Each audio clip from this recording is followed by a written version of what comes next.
Welcome to the Faber Show, where the focus is on helping you grow and preserve your wealth. Join us as we discuss the craft of investing and uncover new and profitable ideas, all to help you grow wealthier and wiser. Better investing starts here. Matt Faber is the co-founder and chief investment officer at Cambria Investment Management. Due to industry regulations, he will not discuss any of Cambria's funds on this podcast. All opinions expressed by podcast participants are solely their own opinions and do not reflect the opinion of Cambria Investment Management or its affiliates. For more information, visit CambriaInvestments.com. What's up, everybody? Another awesome show today in our Best Ideas series. Our guest is the managing partner and founder of Euphrates Advisors, where he invests in, and his best idea is Iraqi stocks. In today's episode, our guest begins by telling us how learning about Daniel Cloud's post-Soviet Union Russia fund led him to look around the world to find somewhere he could try to earn huge returns, which led him to Iraq. He gives us an overview of the market, the economy, how it's rebounded since Saddam Hussein died. Then he walks us through everything he's had to deal with since he first invested there in 2010. Political instability, currency devaluations, negative futures oil prices, and an Iraqi stock market that closed in response to COVID. We talk about the tailwinds for Iraq, including the growth of the banking sector and ESG, which he believes is bullish for oil. Be sure you stick around to the end to hear about our guest's first trip there, where he was driving to visit a company and was forced to turn around because of an exploding car bomb. Please enjoy this episode with Euphrates Advisors, Geoffrey Batt. Geoffrey, welcome to the show. Thanks for having me. Last time we tried to connect, you didn't have any internet, and I just figured you might be in Iraq, but you just didn't have any internet in Philadelphia. Is that the case? Yeah, COVID has made this area not that different from Iraq. We have low power lines in this area, and they're all, many of them are, running through giant trees. And you get snow and ice and cold weather and wind and branches fall and lines come down. And before you know it, you're just cut off. And we have a generator. So we still get electricity. But when your phone line goes out and your internet goes out, your generator doesn't matter. Everything is slowed down. It takes a week to get Verizon out here to fix things.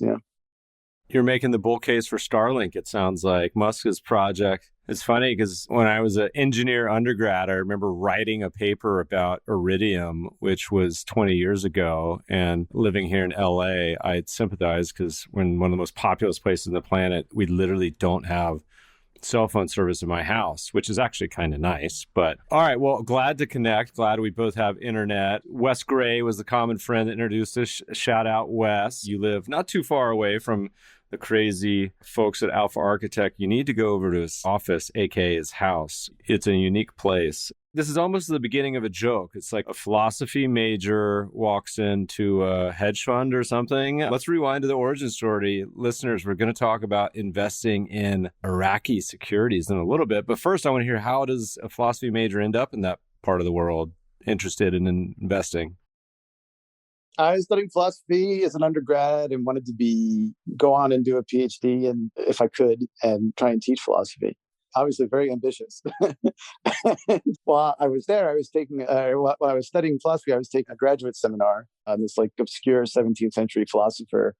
Who? We need to know the name.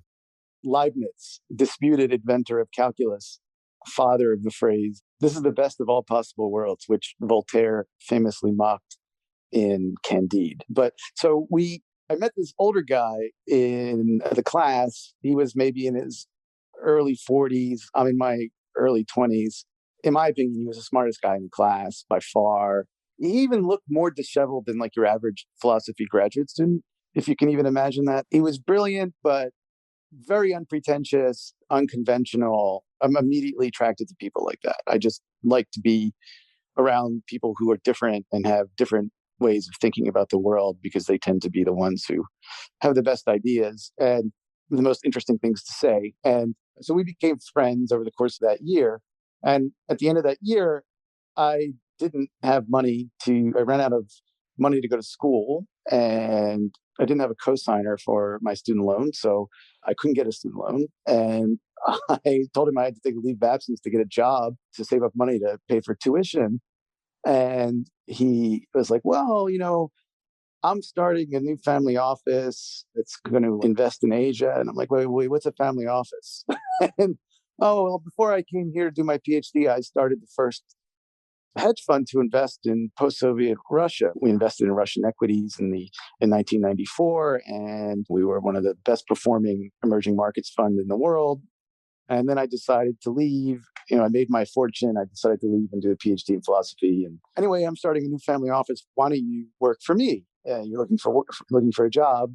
Philosophers tend to be pretty good in markets. Of course, I didn't believe it. I thought he was crazy.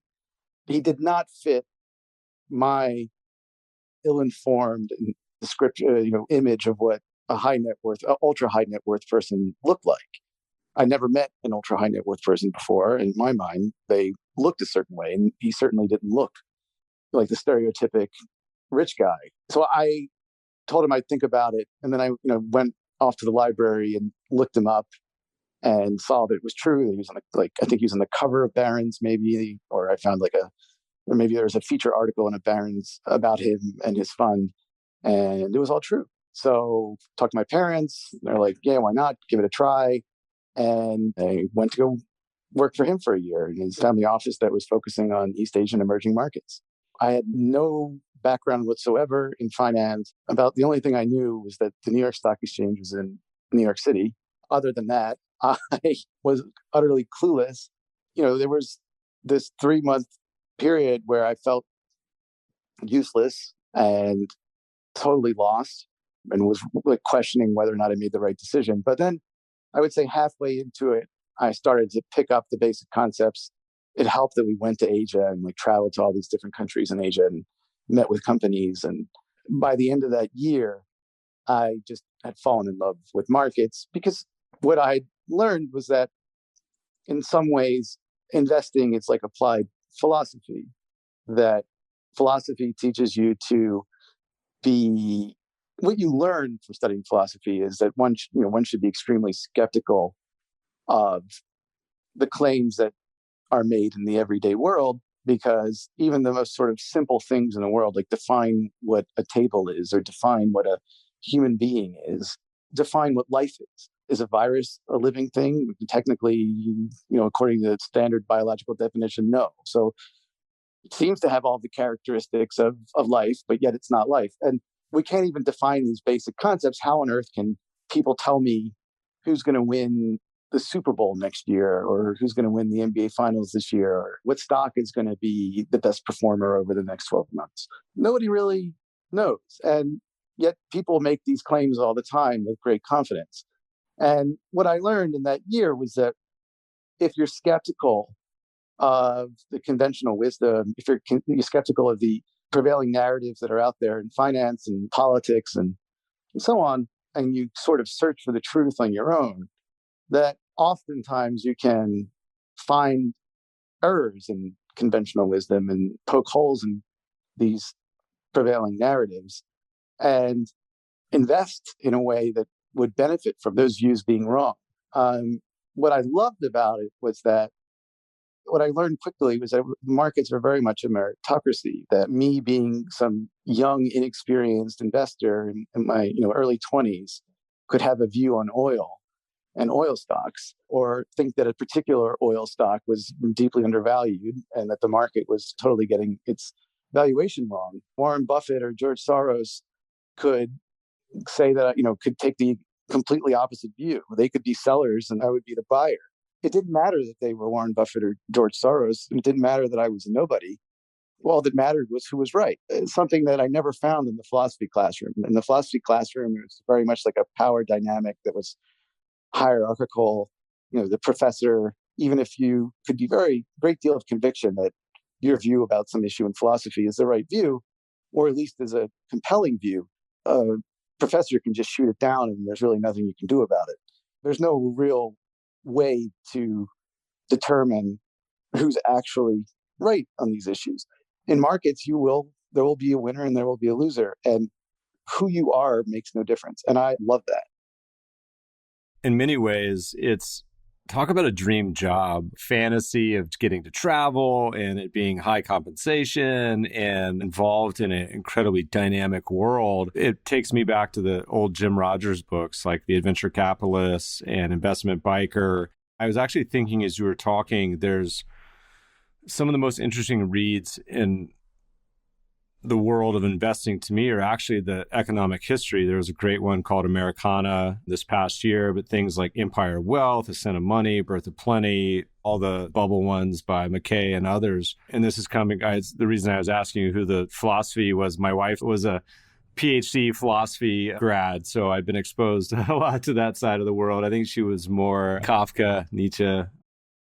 What I've learned as I've gotten older is that really what matters in markets is it's not so much your intelligence, but it's sort of your character, not just your moral character, but like how are you under fire? How do you respond in stressed situations? And that's not something that you can really know until you're in those situations.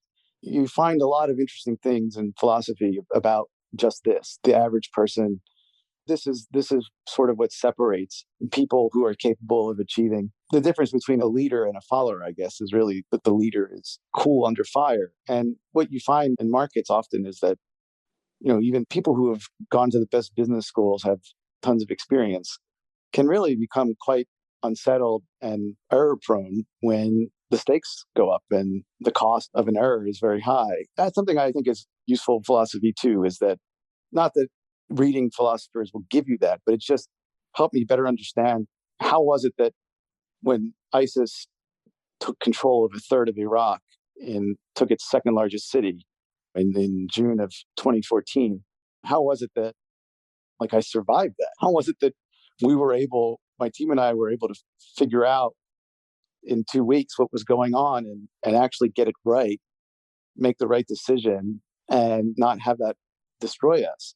I mean, I think really it was that we were cool and rational in a very stressed situation, and that enabled us to sort of see clearly what was happening.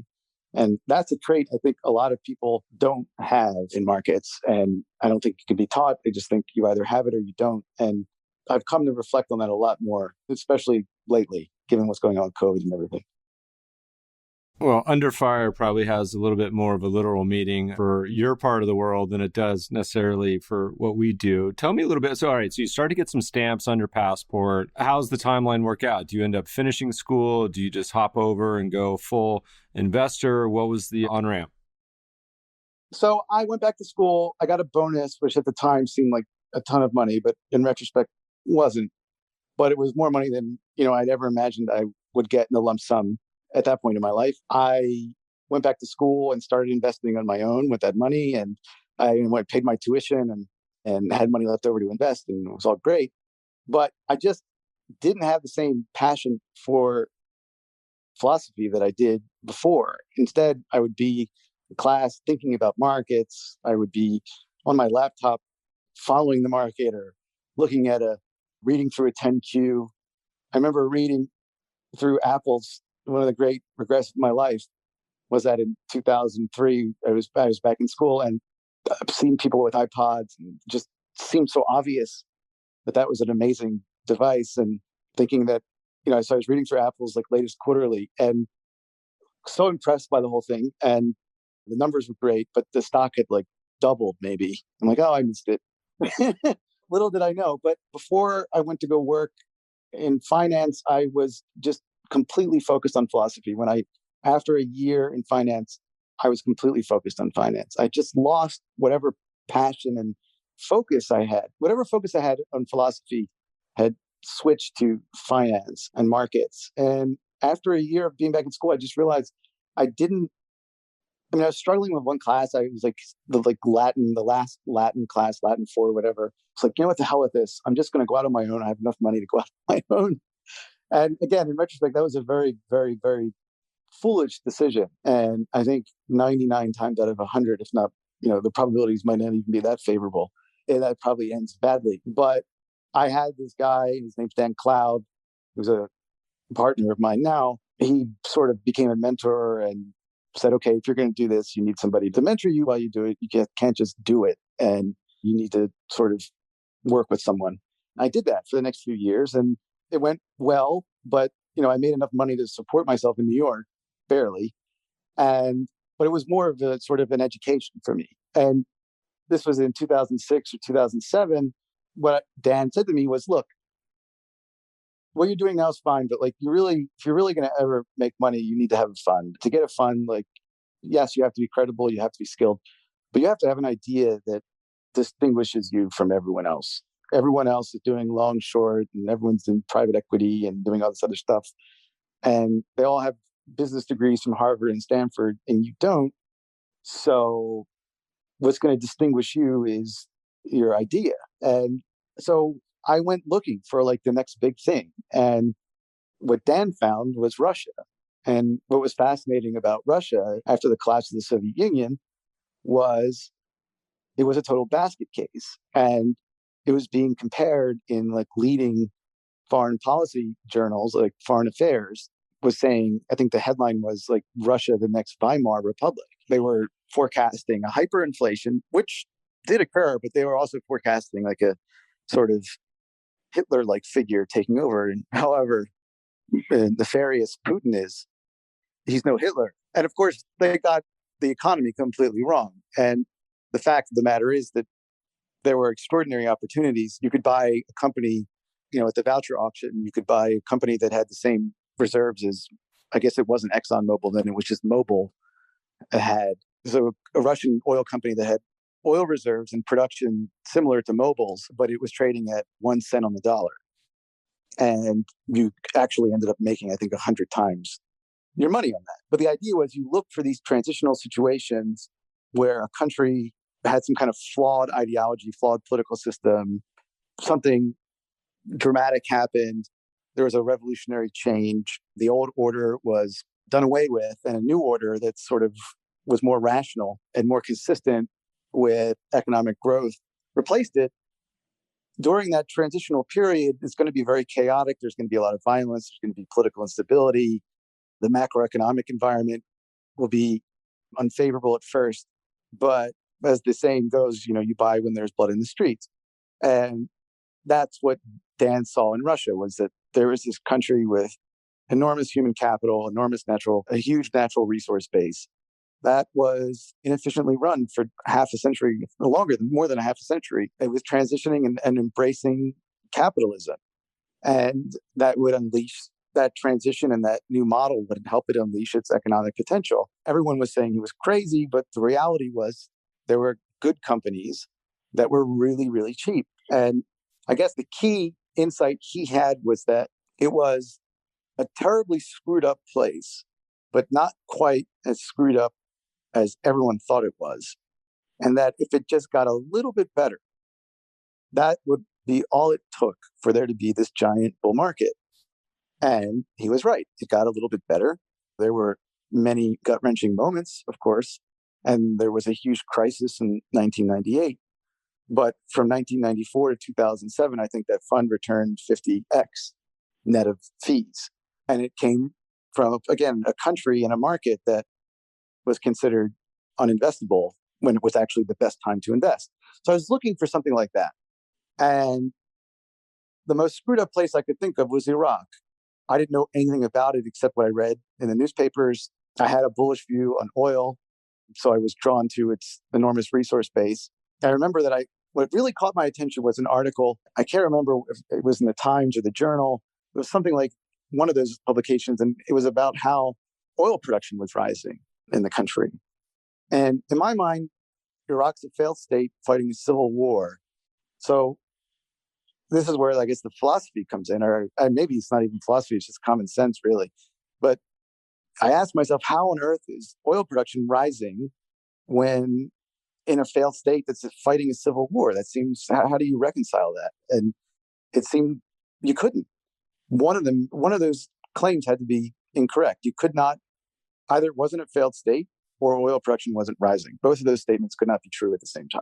That was my view. And I think it's true. It's very hard to imagine how a failed state could actually increase oil production, because that presupposes some level of functionality and competence to get oil production to rise, and some level of stability that just is inconsistent with the idea of a failed state. So that really got me interested, because there was this apparent incongruity between the perception that I had of Iraq, and I imagined pretty much everyone of Iraq, and what could be the reality of the country.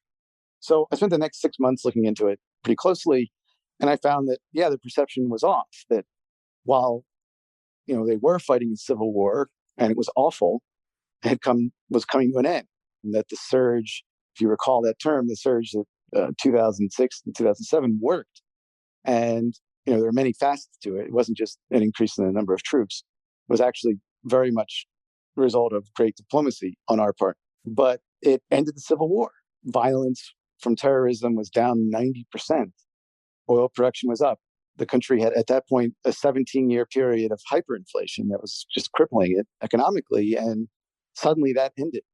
Inflation was at, I think, 70 or 80% year over year the year before. And then suddenly it was at 10%. That just doesn't happen by chance. That's another indication that there was an institution, namely a central bank, that had managed somehow to impose macro stability on the system. And so the more I looked at these just sort of basic macro level indicators, the more it seemed to me that the narrative that I had accepted as reality was just off. That, again, it was a terribly screwed up place. It was by no means a healthy country, but it was not a failed state. And it looked to me like they had reached a turning point. And so I got really excited about it and went to talk to Dan Cloud and mentioned it to him. And, I had gone to him maybe with, dozens and dozens of ideas before this one. And every time, within a matter of seconds, he would tear it apart. And I'd just sort of give up and go away, dejected. And this one was different. I mentioned it to him and he perked up and he said, "That's interesting." And I had not heard that from him before. And then, he's like, "This is interesting, really interesting, because the first idea I had in my mind when you said this to me was, how can I steal it from you?" And not that he was going to do that. But he's like, "That's a really good sign," because my first instinct was greed, and that's usually good. I guess the next question is, what's their market like? Do they have a stock market, and can you get money in there and invest? Can you do that? So that, took a couple of weeks to figure out, and wired some money. I've, emailed a million brokers, and only a few of them spoke English. The one spoke English fluently, and I went with that broker, wired $5,000 or something, placed a trade, bought a stock, sold it the next day, and wired the money out of the country just to see if I could do it. I completed the cycle. I could wire money in, buy a stock, sell a stock, get the money out. So it seemed like it was viable in that regard. And we decided to put some money there.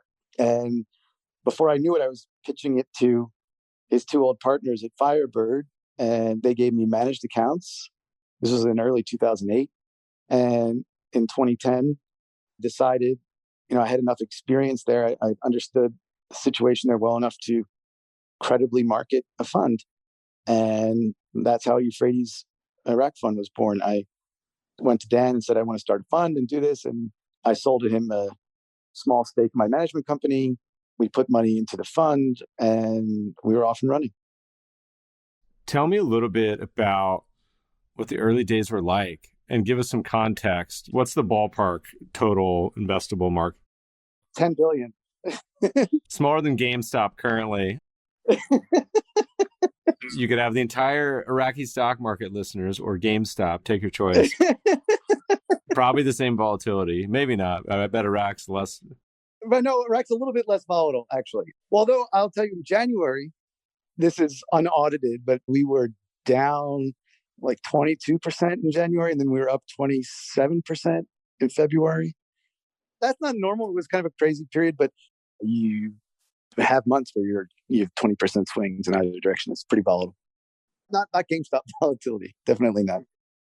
So let's go back to 2010 sort of vintage and maybe walk us through some of the general macro cases of the country, in general, and then we can probably hop over to the investment side a little bit. But curious also what the early days were like. Was it a scenario where a frontier market 10 years ago, was it easy to access management? Do you even talk to management? Is it something where you just buy the market cap index and move on? Is that a total disaster? Because I don't know any other Iraqi funds other than ones that have it as a portion or a sleeve. And so give us a little color on what the early days and general macro picture look like.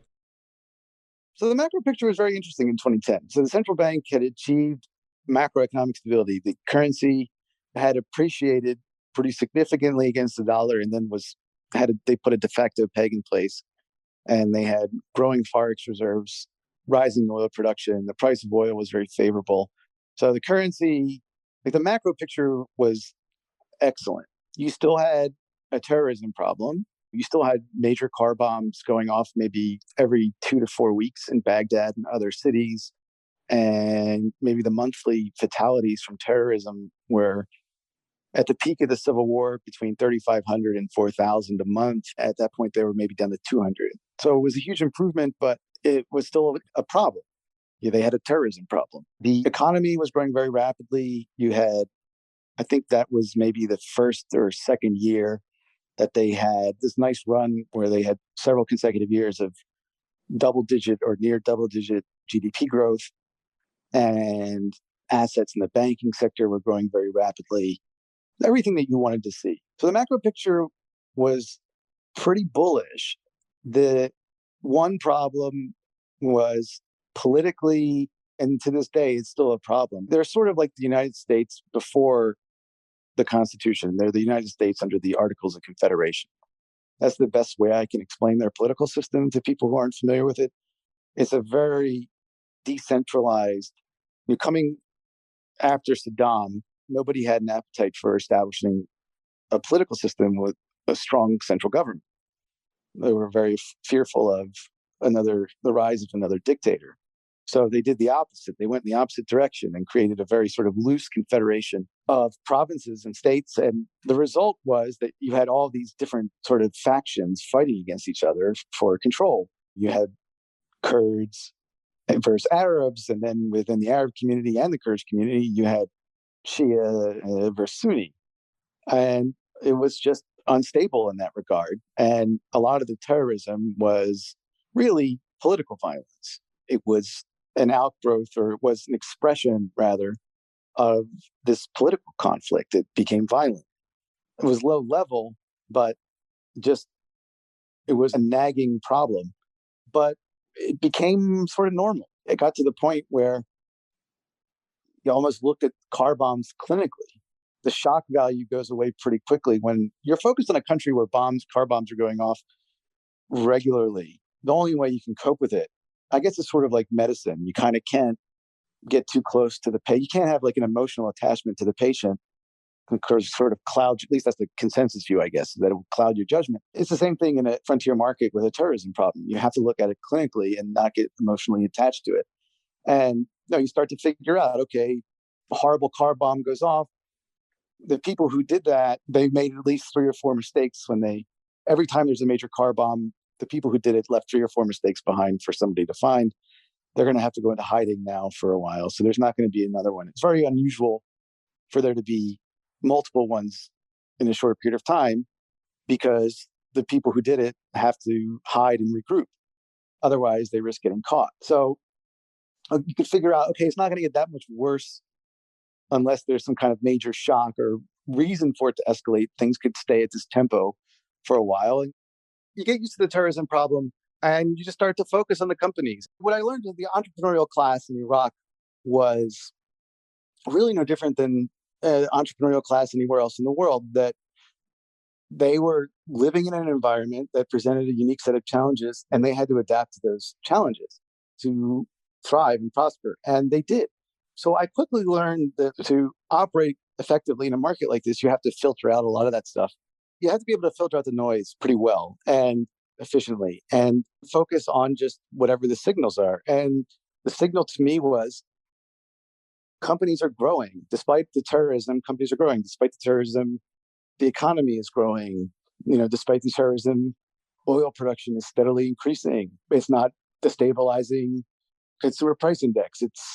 The macro situation is fine. So clearly this is noise. At least that's how I looked at it then. And that allowed me just to sort of focus on the companies. And the companies then, they were much smaller. They're hard to believe, but yet they're much smaller than they are now.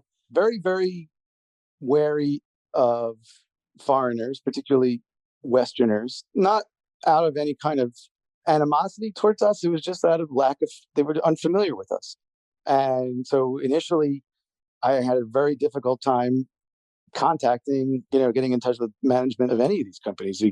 Usually the guys who would talk to you were the guys who had the worst companies because they were desperate for money and capital. So what I found was that the best companies were the ones who were like the most tight-lipped because they felt that their stocks were undervalued and they didn't want some foreigner to come in and take a huge stake in it and steal their companies from them. So initially, because I didn't know the companies that well and it was hard to get access, I took a definitely did not do an index approach because there are just many of the stocks listed on the exchange were uninvestable, like sort of parastatal companies that just weren't making any money and there was nothing compelling about them. I think I'd be diversified in this small market. You maybe own 20 stocks and sort of equally weight them. And that's what I did initially. And over time, you start going to the country. When you're there, it's a lot easier to meet people. You get to know them.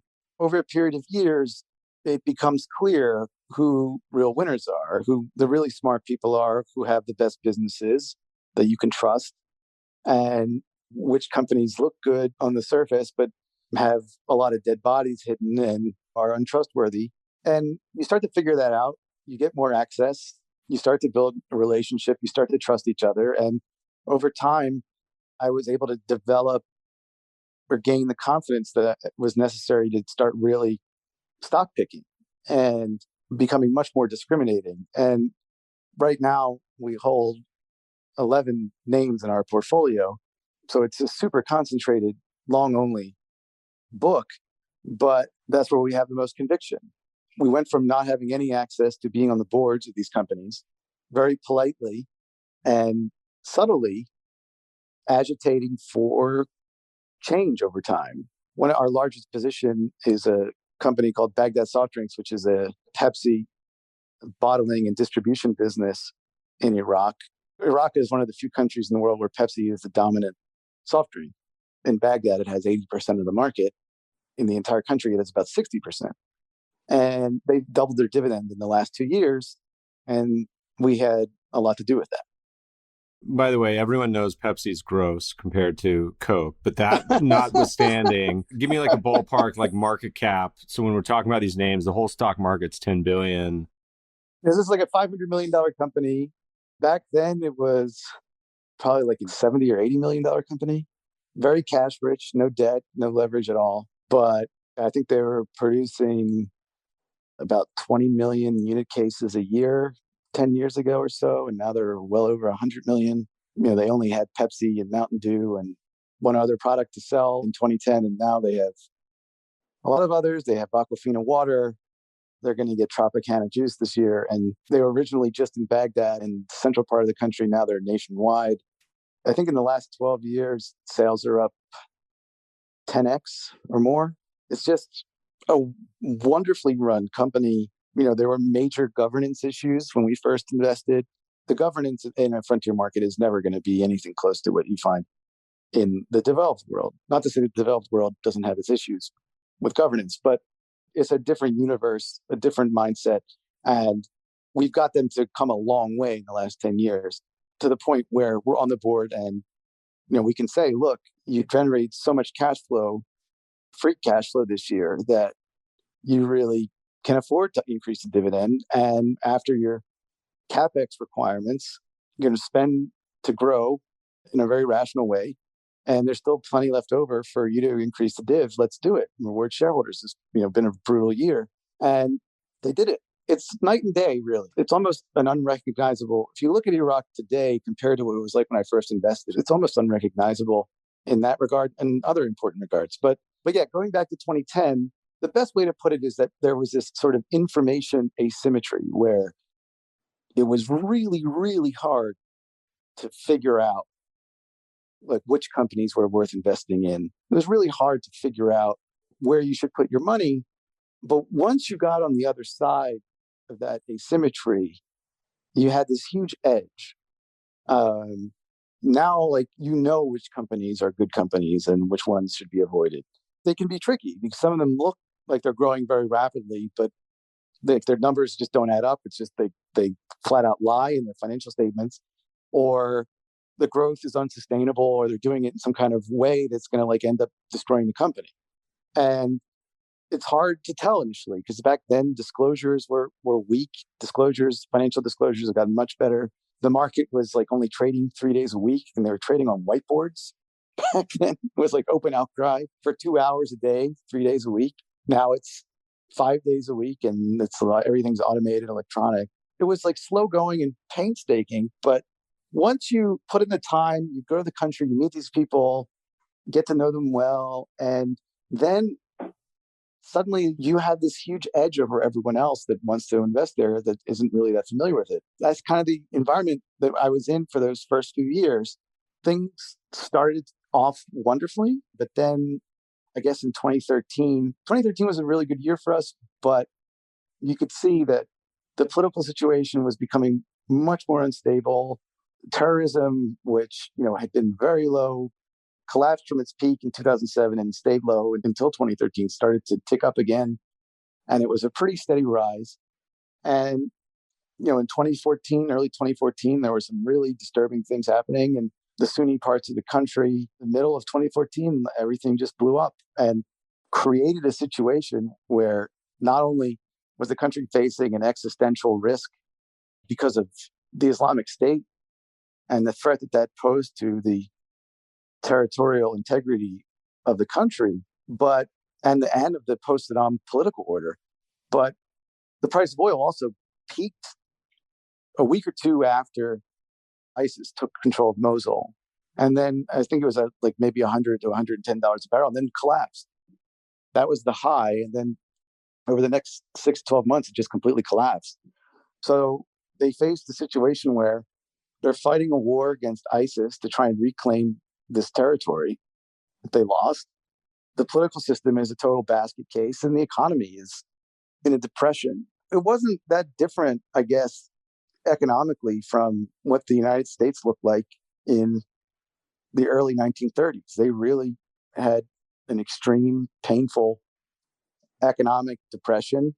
And what we've been experiencing, like from that period of, say, 2015, when they reconstituted the army, the U.S. stepped up its effort and NATO stepped up its effort to help them. They gradually took back and reclaimed their territory and eventually won the war against ISIS. It was a process from, say, 2015 to 2018 of sort of slowly crawling out of this giant hole that they dug for themselves. Bad Get Soft Drinks actually miraculously grew throughout this period. It was the only company that we owned that managed to grow continuously. But we had investments in banks, banking stocks, and real estate. They just, of course, got killed. They fell 80, 90% from their highs. Their balance sheets were a disaster. Their income statements were awful. It was just a real challenging period. But to my complete and utter surprise, what I seem to have unwittingly created was something that's highly desirable and rarely found in the fund management business, which is I had what appeared to be a counter-cyclical fund that, normally when you're managing a fund, when you're doing well, you get more inflows, and when you're doing poorly, you get more outflows, net outflows. And that exacerbates. The upside is better and the downside is worse. You're a forced seller. When you have outflows in a downturn, that's vicious. In my case, I had investors who weren't, I had some investors that ran for the hills, but most of the people who invested with us stayed with us and are still with us today. And in fact, many of them added to their investments over that period. I mean, we added to our investment. We figured out pretty quickly that ISIS was not going to, even though it was a disaster, they were not going to, like, the oil wasn't threatened, and all the oil, 90% of the oil is in the south, and there was no way they were going to get to it. There was no way they were going to take Baghdad. We had figured that out 2 weeks or so. In 2 weeks of Mosul falling, we had figured out that this wasn't the nightmare that it could have been. it could have been ISIS taking over the country. And we pretty quickly realized that that wasn't going to happen. And that proved to be right. The fact that I think we got that right gave our investors confidence that we understood well what was happening. And we doubled down in our personal investments in the fund. And I guess that gave our investors confidence to come in with us. And we ended up being in this enviable position of being able to buy a market that was crashing. And so we picked up fantastic bargains and sort of rode out the recovery. But things didn't really start to get better until 2018, 2019. Then the banks started to grow. They were working through bad loans and balance sheet issues. Just credit quality generally was a mess for a good 3 years. But once that was all behind them, it was like their balance sheets were fresh again. And it was like they were like brand new banks in a way. And you started to see significant growth. Whatever growth trajectory they were on, a company was on prior to that shock in 2014, they resumed that growth trajectory in 2018 and especially in 2019. So 2019, getting things kind of feels like trajectory getting back to normal. How'd the pandemic have an effect, continuing to have effect? What was the situation last year? I feel like there was a deval somewhere in the last year or so with the currency too, mixed in. What was the last year like? Really picking up in 2019. And then in 2020, COVID happened. And Iraq took it very seriously. I mean, they instituted a national curfew, very much like, I guess, like a Western European country. They just went into full lockdown mode. But unlike European countries, the market was closed. So from I think it was sometime in mid-March of 2020, so right about a year ago to this day, they went on full lockdown and the market was closed and we had no idea when it was going to reopen. And for a fund like mine, that's a big problem because people can come into the fund every month and we couldn't establish NAV or net asset value for the fund. Couldn't value our assets because the stocks weren't traded. The price of oil proceeded to go negative or was in the process of going negative. And we were certain that the last quoted prices on the exchange did not reflect market value. So we had to suspend redemptions, which is the last thing, like really the last resort, something you never want to do. But in this case, we went to all of our investors and ran it by them, and they were totally comfortable with it and said it was, in fact, the desirable thing to do. There's no other option, really.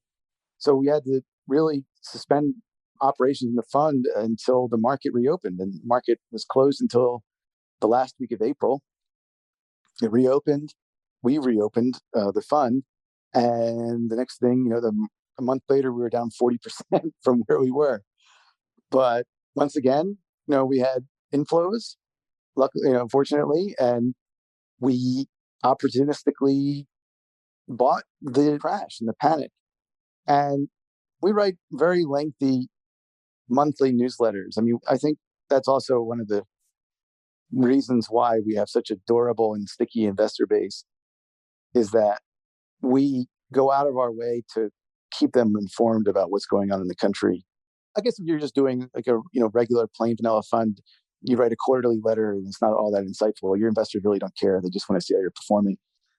But here, our investors really want to know what the hell's going on. So we go into great detail every month explaining what's happening. And there's really never a shortage of things to write about. We kept them very well informed. But we forecasted in May, we were forecasting about 20% earnings growth for our companies before COVID. And we were like, look, this changes everything. We don't know what their earnings are going to look like with precision, but we can say with confidence that there's not going to be growth this year. In fact, there's going to be probably significant contraction. And in fact, that turned out to be completely wrong. To our complete, utter surprise, the banks, the Baghdad soft drinks, our real estate company that we own, they all had extraordinary years. I mean, in fact, the banks had the best years they had in a decade. Baghdad soft drinks, and keep in mind, it's a very seasonal business because the fourth quarter, the winter in Iraq, it actually snows in Baghdad. So the appeal of Pepsi and Aquafina in a place like Iraq is when it's very hot, it's 120 degrees, the product sells itself. But they were in lockdown when seasonal demand really picks up. So they lost about a good month to month and a half of the second quarter when sales started to pick up. So they lost half of the second quarter. Even with that, they still managed to grow the top line by 12.5% and the bottom line by 20%.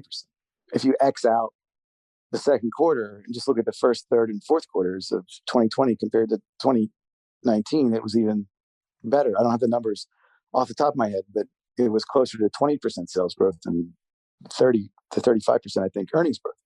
So their balance sheets were growing by 30 or 40%. Top line was growing by 50%. That's the great thing about a market that really distinguishes it from just about every other market in the world, is that in the very early stages of its development, the Ba'ath Party under Saddam was socialist, just a couple state-owned banks. No one really banked. It wasn't a modern banking system at all. The people there just had no expectation, no real desire to bank. And if you wanted to bank, there weren't really any viable options. In a country like Iraq, what you're seeing is a country slowly transforming from being unbanked to banked. And that's a very powerful secular trend that it turns out continues even during a pandemic, that people still have, prior to COVID, they wanted to get their first bank account. And before that, they had their money under their mattress. They have an iPhone now or like a Samsung smartphone with Wi-Fi internet. And there's actually e-commerce companies in Iraq now that they can shop on. They can use their phone to do all kinds of stuff. They want to maybe start to mobile bank. COVID isn't going to change that. As long as they still have the money to put into a bank, they're going to open up a bank account. And that's what we saw that in one of our banks, stocks that we own, just from one segment of the market, they opened 45,000 new accounts last year. That's huge. And so like the net additions were 45,000 in a year for a pretty small bank. And it just experienced this sort of tremendous growth as a result. So 2020 actually turned out to be, we were expecting the worst, and it turned out to be much better than we ever imagined. We had a good year. Our performance was very good. And the companies were great. Their operational performance was unbelievable. And that continues into this year. There was a deval. The dinar, the Iraqi dinar, the local currency, had a de facto peg in place that more or less held for 12 or 13 years. But this decline in the price of oil just killed them. Not only did the 90% of their economy, or the states, not the economy, but 90% of the state's revenues are coming from oil. And the fiscal situation just completely collapsed. It wasn't just that the price of oil declined. The OPEC cuts really hurt them too. So they had to drastically cut exports. Exports went from like 4 million barrels of oil a day to 3, at one point even below 3. And their price realizations were at one point in the like 20s. So, they just blew through their Forex reserves, and the peg was just untenable at that point. They consulted with the IMF. IMF totally gave them a green light to do it, and they devalued by 20%. And we were bracing for more like, this isn't going to be good. This is going to lead to, we thought there'd be rioting in the streets, and we were imagining pretty horrible scenarios and reactions to this. And it was the exact opposite. People were just like, shrugged their shoulders and went on with their lives. It actually has created, that's why the fund was so volatile. In a place like Iraq, in frontier markets generally, stocks become a store of value and an inflation hedge, a way to sort of maintain your purchasing power in a period of instability like this. So the devaluation led to like a flood of buying in the stock market. So we had this huge surge in December, followed by a huge correction in January, followed by another big move higher in February. But it's actually created a very interesting opportunity that Iraq hasn't had inflation. I mentioned they got inflation under control in 2007, and they haven't had inflation really at all for over a decade. And now they're going to have inflation because they import just about everything. So the weaker dinar is going to raise the import costs for whatever it is that they're bringing into the country. You could expect, I think the forecasts are for CPI inflation to be, the official CPI rate will probably be around 10 to 15%. I think the IMF has it at like 11 or 12. That's going to force the central bank to raise its policy rate. And the policy rate's very low. Right now, it's about 1.5%. the policy rate is like very much in negative real territory and has to go up quite significantly to even approach being neutral. The fascinating thing about it is the banks that we own are very liquid. They're very cautious about lending. Many of them have loan to deposit ratios of like 20 to 30%. And most of what they do is they just make their money from fees, a little bit from lending, but mostly from fees, and the interest they earn on their cash assets. Right now, they're not earning much. And similar to 3 or 4 years ago, I guess maybe it was like 2016, whenever it was that the Fed in the US started tightening again. And people started to get pretty optimistic and bullish on companies like Bank of New York, Mellon, and Charles Schwab, because they had these huge cash balances. They're very levered to short rates. And if the short rate was going to go up, the Fed was going to raise the risk-free rate, eventually get it to like 3%. It meant that these companies that were sitting on like trillions of dollars of cash were going to make billions and billions more than were in these estimates, in a risk-free way too. And something very similar is unfolding in Iraq now, that except the scope for rate increases is much higher, and the impact it will have on the bottom line of these banks is much more significant. So we found ourselves in a situation like a month ago or a month and a half ago where we're like, wow, some of these banks, if the rate goes up to 1.5% to 6% over the next 12 to 18 months, and the cost of funding goes up a little bit, maybe they're going to earn like a risk-free 300 or 350 basis point spread. They're going to earn just from their interest on their cash at the central bank deposit. They're going to earn close to their market cap just from this. And so we saw this, like, all of a sudden, this extraordinary opportunity opened up for certain banks. We just went in and aggressively, we actually went to our largest investors and pitched the idea to them and raised a pretty substantial amount of money, and have become, within the last 6 weeks or so, very close to 10% shareholders in some of these names. So the devaluation and that little brief period of instability that it caused actually created a wonderful opportunity for us that we hadn't seen in a decade. So we'll see if it works, but we like it so far, and it seems to be moving in the right direction. But yeah, so 2020 was difficult, but it seemed like, it was difficult for everyone. Just living in this world was extremely unpleasant. But people figured out how to move on with their lives and how to survive. And as you saw in the United States, it was like feast or famine. Some companies, if you're a company like Aramark or something, you're doing all the concessions at like sports arenas, you were in real trouble. Or like an airline company, like a Delta airline was in real trouble. If you're Netflix, business, was never better. And it was like that in Iraq, that there are companies that benefited immensely from this. And we didn't expect it initially. And then it turned out to be a big tailwind that's still in force right now, still sort of exerting its influence as we speak. I was looking through y'all's deck. You have a really great deck. I'm not sure if it's publicly available, but listeners, if you're accredited, hit up Geoffrey and crew. And there's a lot of charts. I mean, look, you got a chart that shows Iraqi PE ratio last year of like 5. A lot of the macro factors are totally reasonable as far as government debt, as far as the market cap to GDP is one of the smallest in the world. And now it seems, and you can correct me, that some of the headwinds seem to look like tailwinds. Oil prices are up, the deval is out of the way, the world's reopening. What does sort of things look like today? We find ourselves the end of Q1 2021. Are things looking bright? And what needs to happen for this story to reach like broad acceptance, maturity, growth, and multiples expand and institutional investors? Is it simply performance, or does it a lot of these macro factors need to continue? What's your thoughts now? We're very positive on what's happening right now. If you look at, I know this is controversial, and feel free to disagree with me. I could be completely wrong about this, but my view is that the ESG craze and phenomenon, or however you want to label it, the fact that it's become just so popular and widespread, is quite possibly one of the most bullish developments for the oil market in the last maybe ever. And I say that because the last time the oil market maybe was this bullish was maybe You had to go back to like 2003 when China was sort of emerging as a global power and its oil consumption was just growing by double digits every year. And nobody had seen that coming. And it just caused a major imbalance in the oil market and led to this super cycle.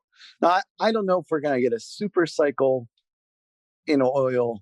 And I don't even really know how anyone can predict something like that with accuracy. I'm not even going to try. But I just look at sort of very simple, basic data and try and apply logic to that and see where it gets me. And when I look at it in a simple way, I just come to the conclusion that sudden and like complete revulsion of everything having to do with hydrocarbon in the West means that the outlook for capital expenditures in the oil industry has never been bleaker. And it shows in the data that, I mean, last year was an anomaly, clearly, but globally, CapEx was about $320 billion. And to give you some perspective, I think in 2014, when oil was above $100 a barrel, it was almost 800 billion. But 2019, it was maybe 450 billion. So CapEx fell off a cliff in 2020.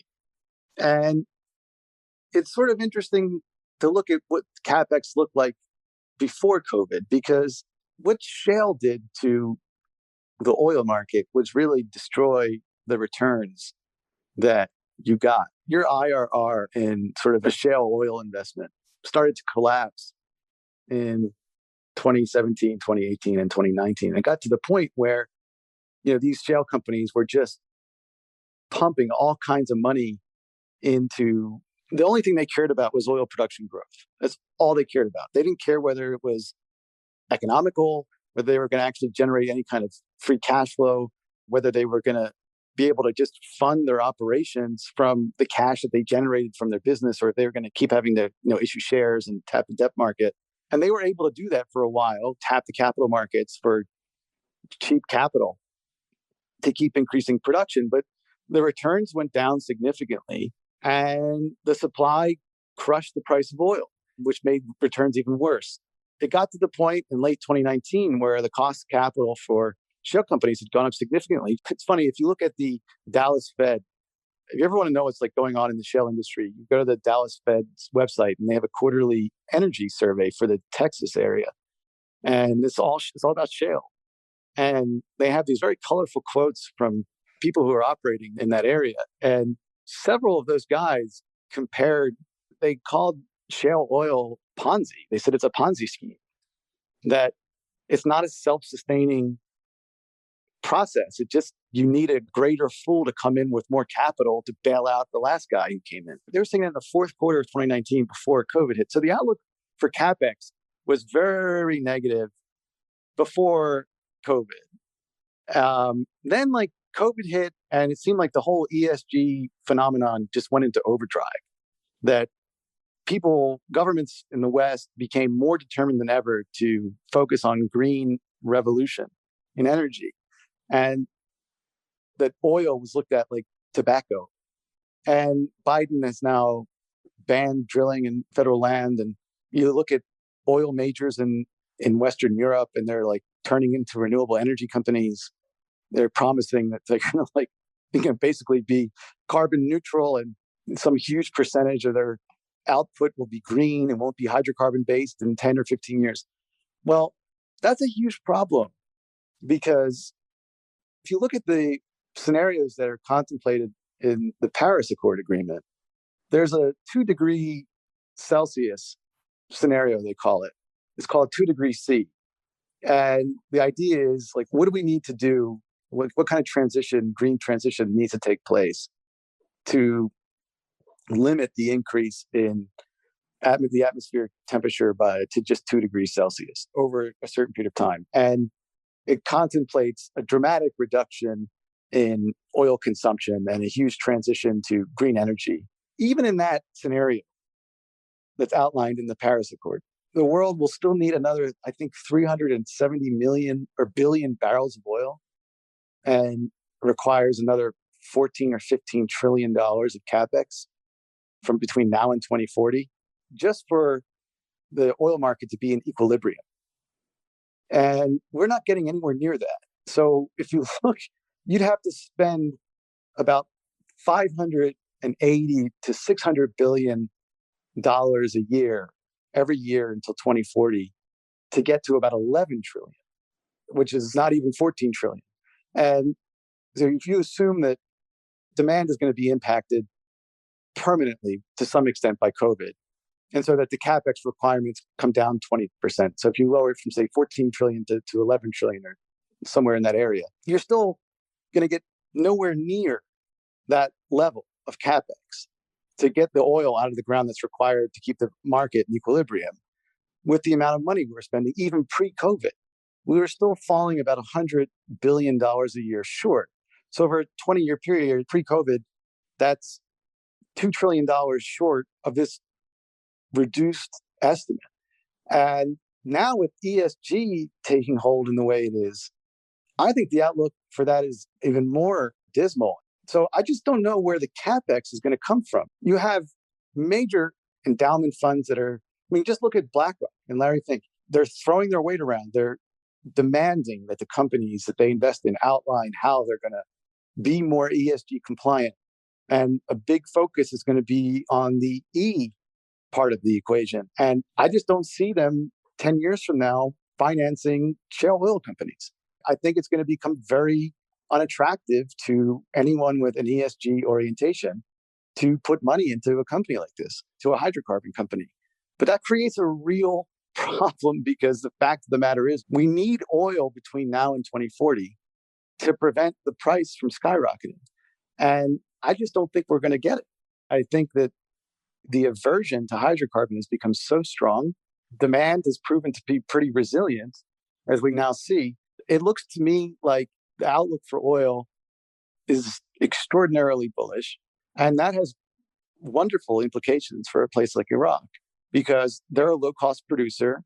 China and South Korea and Russia, the countries that are sort of most active in helping Iraq develop its oil fields, could care less about any of this stuff.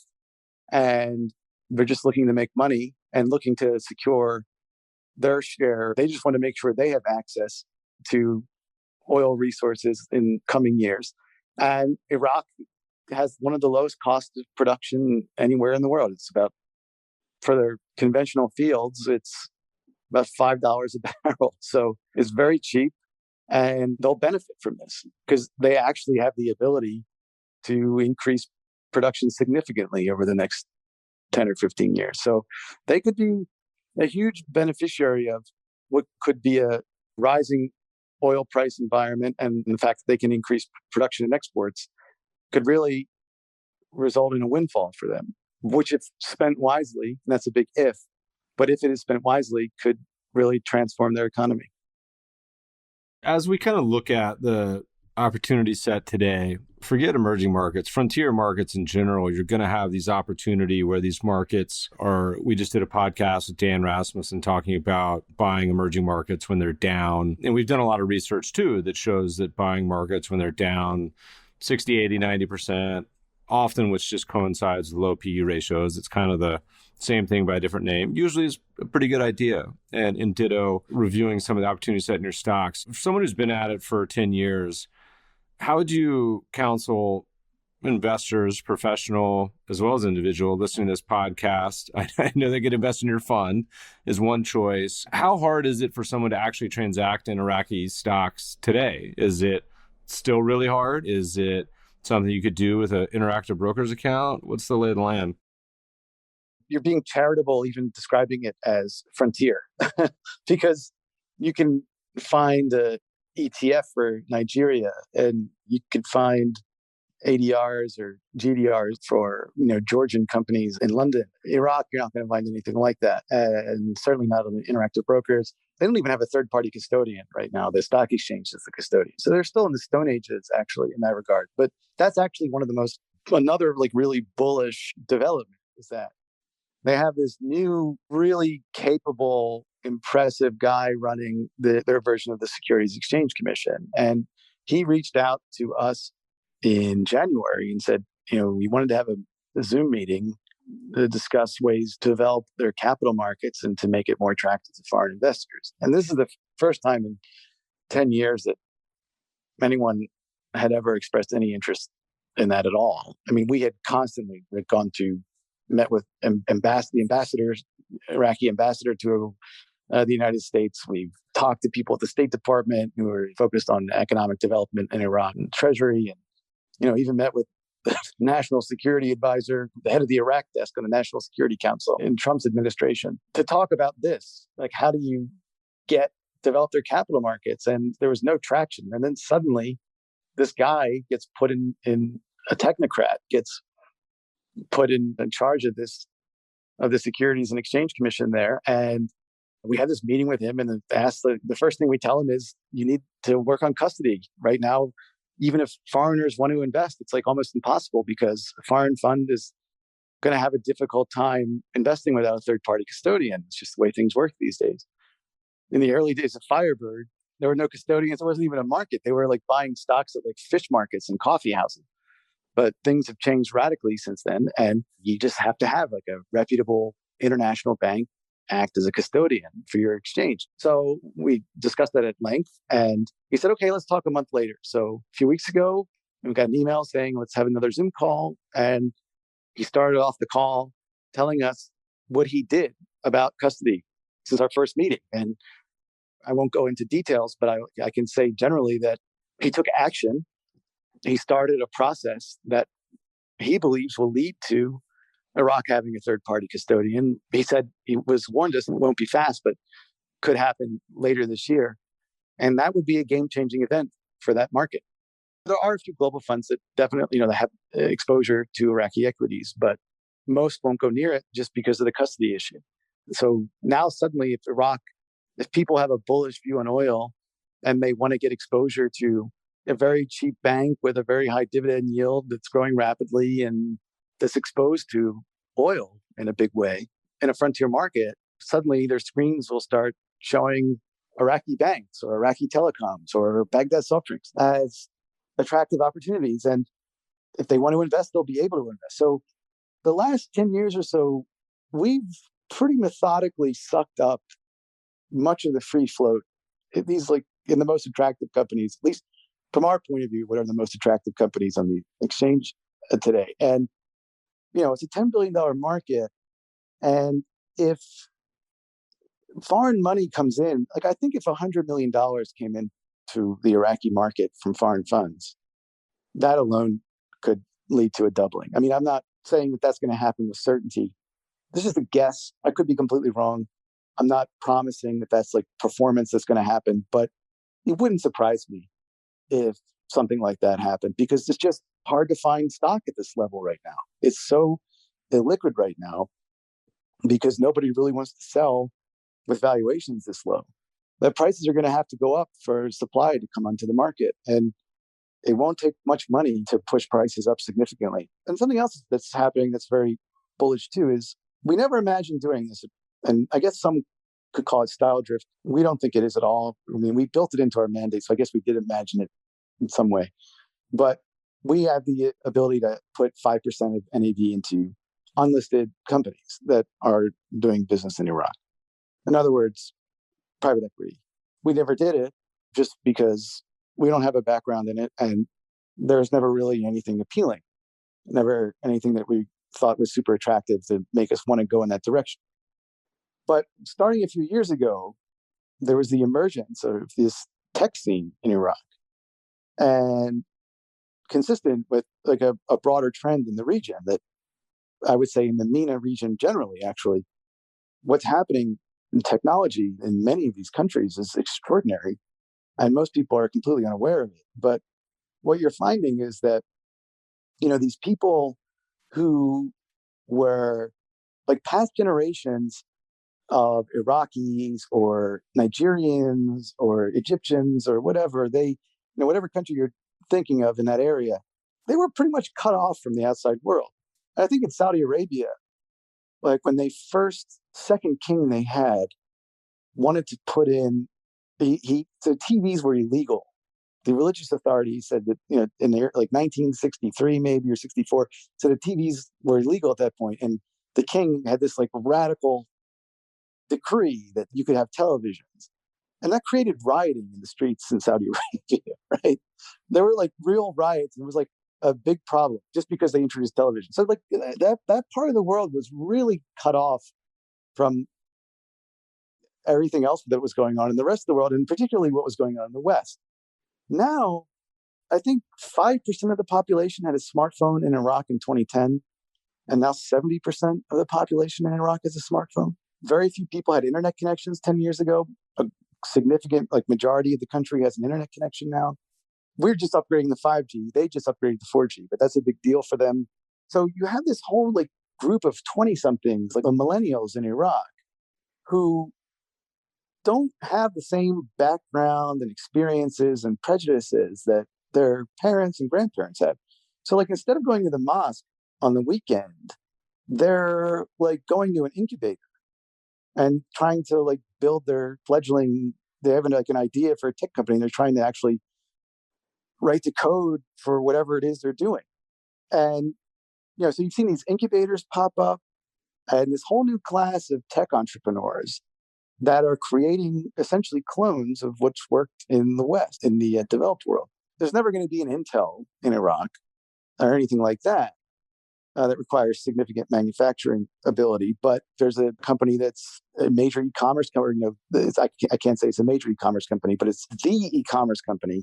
It's still very small, but it's trying to become the equivalent of Amazon apps and web services with Amazon e-commerce in Iraq.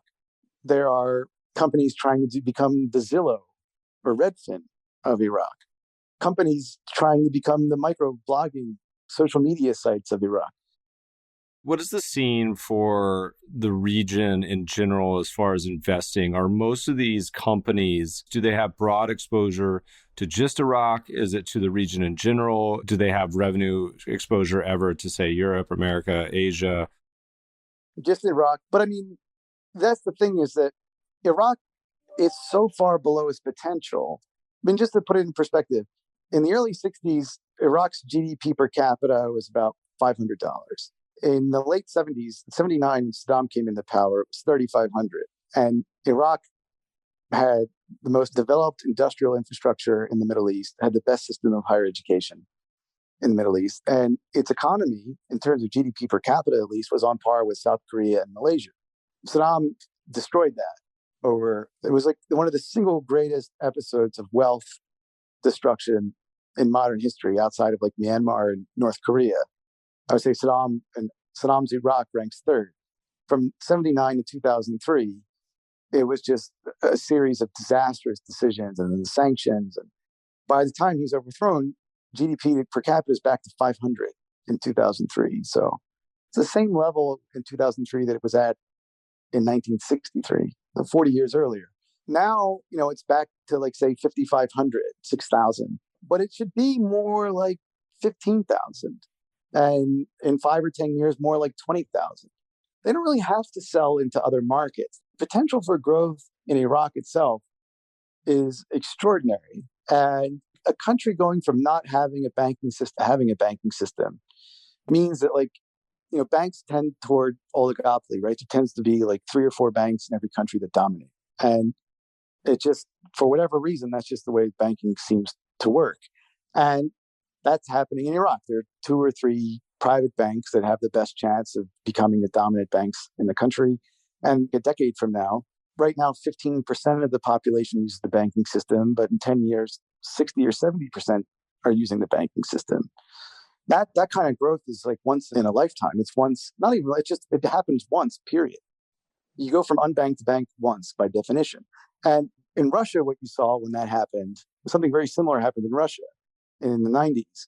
And there were banks that had, balance sheets of $300 million in the early 90s that 10, 15 years later had $25 billion balance sheets. So something like that similar, or is possible rather in Iraq over the next decade. The same is true with the tech sector. So the e-commerce companies and the web portals that are doing, real estate, the food delivery services, the sort of last mile logistics company that's very much tech based. They're going to go from, if e-commerce takes off, it's going to be a country that didn't have e-commerce to suddenly having e-commerce. And it's a $30 billion market right now. And currently only a few million of it is on e-commerce. 10% of that is e-commerce in 10 years. This one company will have $3 billion in sales. And that assumes that there's no growth in the overall size of that market. So if it really takes off, they have 50% of the market. It could be a $15 billion in sales. This is a company that has, right now, the company that we invested in, a few million. That's the beauty of this, is that they don't really need to look elsewhere for growth. They can get all the growth they need and more in their own country. What's the sort of boots on the ground Iraqi individual institutional investor appetite for stocks in Iraq? Or is it like no one is an investor, or is it growing, or is it established sovereign? There's not much of an equity culture in the country yet. It's starting to change a bit, but historically they've gone to, what's worked for them. Everyone just invests in real estate.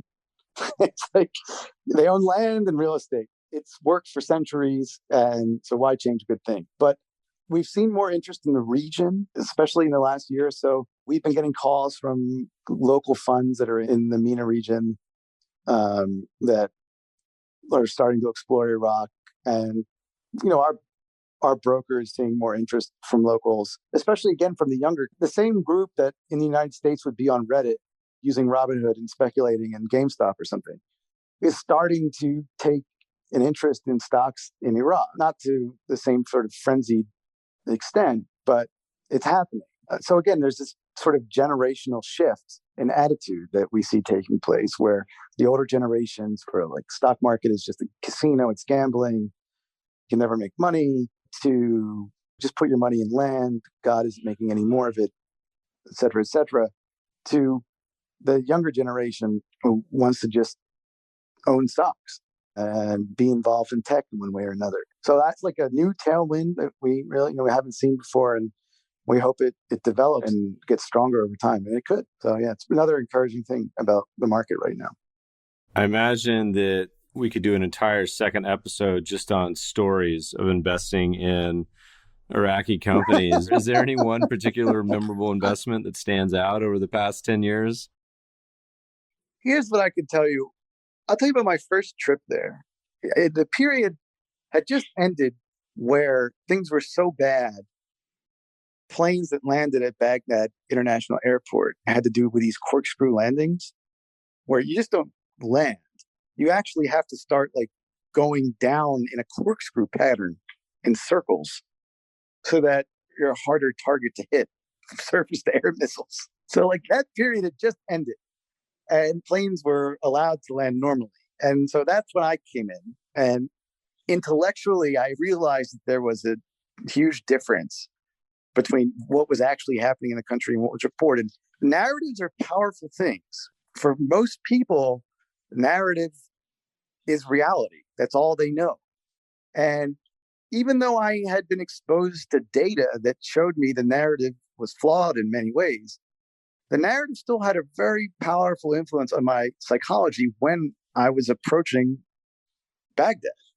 I got real nervous and I was like expecting it to be this like wild, chaotic place. And what shocked me is you get to land and like get out the plane and go through the airport and get into a taxi and drive to your hotel. And it's completely normal. There are definitely signs, like you could see parts of it maybe resemble Detroit. Like you see like certain city blocks that are like leveled to the ground.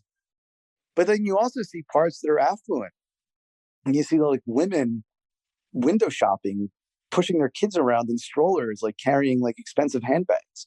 And I'll never forget this one scene where we're driving to the airport and they had grass tennis courts. Who has grass tennis courts? Like public tennis courts. It's not even like a hard court. It was like a lawn tennis court, like in Wimbledon. And there's just these two guys playing recreational tennis in the middle of the afternoon. And that was about the as far away from what I was imagining. You just hopped out and said, Canadian doubles, anyone? Yeah, exactly. I was shocked by how normal it seemed. And what I realized was that it had a lot of the chaos of a normal emerging frontier market. Just tons of traffic, was very loud, wasn't particularly clean, but there weren't bullets flying everywhere. There weren't bombs going off. It was, just functional. And it wasn't like people were so scared they weren't going outside. There were people everywhere. And it looked like just the place was booming economically. It was unbelievable. And it just couldn't understand, like, all this is happening. Like, why aren't there any stories about this? Why isn't the mainstream media writing about this? It was just so eye-opening to me. Like, long before anyone ever said the word fake news, we were writing in our newsletters, like, wow, the mainstream media is like just utterly unreliable. And their coverage of Iraq was just so clearly driven by a desire to, they realized what will sell. The only thing people are interested about when it comes to Iraq is tragedy and bombs blasting and how us going to war there was a disaster. We're never going to tell a good story, because if we do, it'll confuse our readers. And when you confuse your readers, they just go somewhere else. So we're going to stick to this narrative, come what may. And they do. And if you want to find a negative story in Iraq, you're going to find it. Pretty much, you'll find it anywhere. If you want to write about something negative, there's always something horrible happening somewhere. And in Iraq, there happens to be more of it happening. So there's plenty of stuff for them to write about. But there's a juxtaposition that they just ignore of, yes, it's dangerous. There are terrible things happening. But at the same time, it's gotten a lot better. And there are people sort of living normal lives and doing normal things that you wouldn't expect. So that was like my first day there. It was just the shock of seeing that and really experiencing the country as somewhat normal. But then I had this wake-up call. So I was going to visit Baghdad Soft Drinks, which requires you to drive through a pretty dangerous part of Baghdad. And at the time, now you don't need security. Then we were strongly advised to get security. And security means it's like a bunch of South African mercenaries working for like a U.S. company. And they have their Kalashnikovs and their body armor. And they pick you up in like a 1988 Nissan Sentra that's reinforced to handle an IED and all kinds of blast. And it's bulletproof. It looks like a regular car. You don't want to drive around in like black SUVs. So you drive around in like this nondescript piece of crap that just could survive a bomb blast. And you're in a convoy of like 3 cars. It's you in your car with a driver and the guy sitting in the front passenger seat with his AK-47, another car behind you, and then a scout car like a mile ahead, just making sure everything's okay. And we're going to meet the management of Baghdad Soft Drinks for the first time, actually. And I'm with one of my analysts, this Iraqi woman. She was an expat. So it was her first time back to Baghdad in a while. And we're sitting in the back of this car, and the scout car in the front was like, I don't know, we see something weird's going on up here. I think we might want to turn around. And then the next thing you know, we just heard this giant explosion. And it was like maybe a quarter or half a mile in front of us, just this like massive car bomb went off. And my analyst understandably threw up. I was like, oh my God. They're like, what do you want to do? We can still get you there. Like, our job is to get you there. So do you want us to get you there, or do you want to go back to the hotel? I'm like, let's go back to the hotel. We can meet these guys tomorrow. They turned around the car and we like sped back. And as we're speeding back to the hotel, like, it just complete and total chaos. And like, that's what I realized Iraq was at that time, that for 23 hours and 45 minutes every day was normal. And for 15 minutes, there was like chaos. Something happened. Maybe it wasn't a bomb blast but there was something that happened that sort of just destabilized things for 15 minutes. And then things normalized again. But when you see it up close, it's terrifying and it's really jarring. But the interesting thing is, it never happened to me again. I've been going there for over a decade and it's never happened again. Never seen anything even remotely like that. And Not only that, but of all the people I've met in my time in Iraq, I've never met anyone who's been injured or killed in an event like that. That's not, your normal experience when you go for a company meeting.